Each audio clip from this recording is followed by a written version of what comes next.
शानदार फसल है।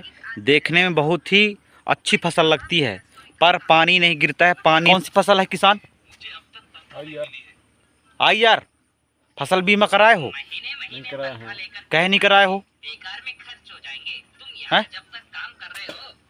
नहीं बताया करें यार फसल अरे तो बीमा। फसल बीमा नहीं कराए तो मैं बता देता हूँ ना। किसानों के लिए बहुत बड़ी खुशखबरी, जो कि 14 जुलाई तक लास्ट डेट रही, अब वो 30 अगस्त तक बढ़ा दी गई है। जो किसान प्रधानमंत्री फसल बीमा नहीं कराए हैं वो प्रधानमंत्री फसल बीमा करा लें।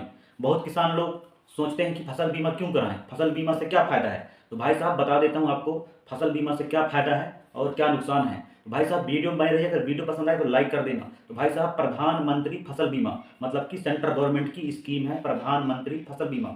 इस बीमा के तहत, इस योजना के तहत किसानों को क्या क्लेम मिलती है। जैसे कि अगर कोई किसान फसल लगाया है अपने खेत में, या फिर फसल बुआई किया है, या फिर फसल रोपाई करवाया है, अगर वो किसान को अगर ज़्यादा नुकसान होता है, ज़्यादा वर्षा होती है, ज़्यादा मतलब कि पानी गिरता है, या फिर वर्षा नहीं होती है, या फिर अकाल मतलब हो गई इस एरिया में, तो किसान को क्या है, पैसा मिलता है, जिससे कि किसान की भरपाई हो जाती है। जो खाद बीज या फिर जुताई करवाए रहते हैं ट्रैक्टर से या फिर किसी भी प्रकार की मशीन से, जिससे कि किसान को क्या है, राहत मिलती है। अगर प्रधानमंत्री फसल बीमा योजना के तहत अगर बीमा करा लेता है तो पैसा मिलता है, क्लेम मिलती है। तो भाई साहब प्रधानमंत्री फसल बीमा योजना की जो डेट है बढ़ा दी गई है। पहले 14 जुलाई थी, अब 14 जुलाई से 30 अगस्त तक बढ़ा दी गई है। जिसमें से जो डॉक्यूमेंट्स लगते हैं, जैसे कि खसरा या फिर भूमि का ऋण पुस्तिका और मोबाइल नंबर और आधार कार्ड और पासबुक और बुआई प्रमाण पत्र और ज़मीन का शपथ पत्र,